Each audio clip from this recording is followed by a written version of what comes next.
Anda kembali di Kabar Merah Putih, pemirsa. Kerugian negara akibat praktik beras oplosan diperkirakan mencapai 99 triliun rupiah per tahun.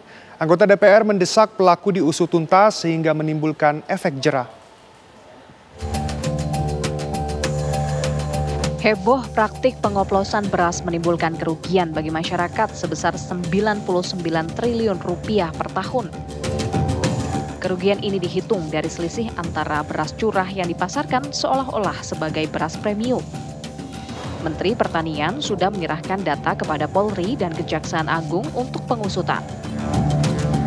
Yang jelas merugikan masyarakat karena mereknya medium, mereknya premium, tapi isinya bukan premium, bukan medium.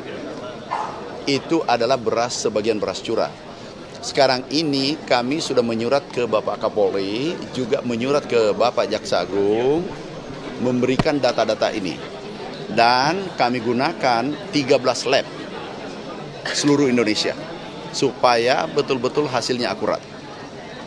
Sederhananya gini deh, kalau beras biasa harganya 12.000, 13.000, terus dijual 15.000, rugi nggak konsumen? Ya sudah, kali 3.000, 4.000 per total. Itu data kita kali nilainya yang ditemukan, potensi kerugian 99 triliun. Ketua Komisi 4 DPR Titik Soeharto mendesak segera dilakukan pengusutan sehingga menimbulkan efek jera. Di semangat-semangatnya urusan swasembada pangan, swasembada beras, tapi kok ini ditemukan ada beras oplosan, dan tentunya ini merugikan masyarakat, ya gitu ya.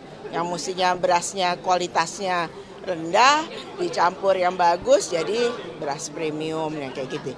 Ini kami minta supaya Menteri Pertanian menindaklanjuti ini. Kalau memang ada yang nakal, itu ada dari perusahaan, apalagi perusahaan-perusahaan besar, itu supaya ditindak. Paling tidak dikasih efek jera supaya hal seperti ini tidak terulang kembali. Titik Soeharto juga menyatakan pihak Komisi 4 DPR RI belum merencanakan rapat khusus untuk membahas heboh beras oplosan. Dari Jakarta, tim TV One mengabarkan.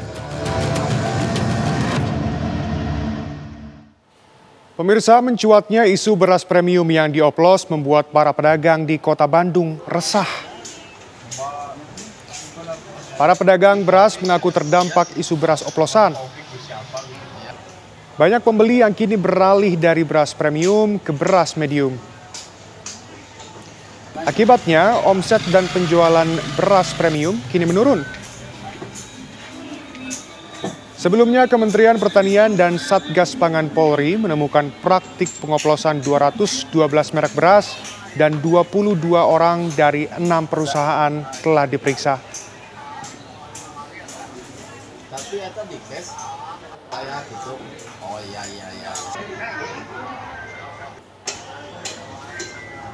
Kenapa makan usaha instan?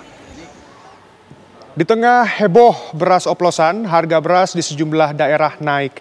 Dalam 2 hari terakhir, sejumlah kios beras sudah tidak menjual beras jenis premium.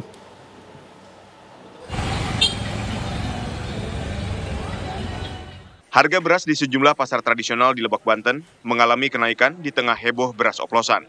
Di pasar tradisional Rangkas Bitung, beras medium dijual Rp14.000 dari sebelumnya Rp12.000 per liter. Harga beras premium dijual hingga Rp16.000. Sejumlah kios beras sudah tidak menjual beras jenis premium. Atuh ini gimana mau ditekan udah pakai 10 itu. Oh, bayar 10.000. Iya. Naik. Beras 14 cuma lebih mahal. Mahal banget ini. Iya, yang perah, yang pulen membeda. Jangan dimain aja gitu, ibu madu kasihan. Udah nenek-nenek sama kakek-kakek. Menurut pedagang di Pasar Kosambi, Kota Bandung, Jawa Barat, dampak heboh beras oplosan justru pembeli banyak beralih ke pasar tradisional. Beralih ke pasar tradisional. Jadi kepercayaannya tuh jadi menipis ke pihak-pihak yang itu kan, yang barang-barang yang dijual oplosan itu kebanyakan di pasar modern, di supermarket. Sementara di pasar tradisional Kota Cimahi, Jawa Barat, harga beras naik hingga Rp1.000 per kilogram sejak sepekan ini. Sejumlah warga mengurangi jumlah pembelian. Ya belinya paling sedikit-sedikit aja dulu, secukupnya dulu. Biasanya berapa banyak, Bu? Ya paling 10 gitu. Sekarang paling 5 atau 3. Warga berharap harga beras kembali stabil seperti sebelumnya. Tim TV One mengabarkan. Artinya untuk kadar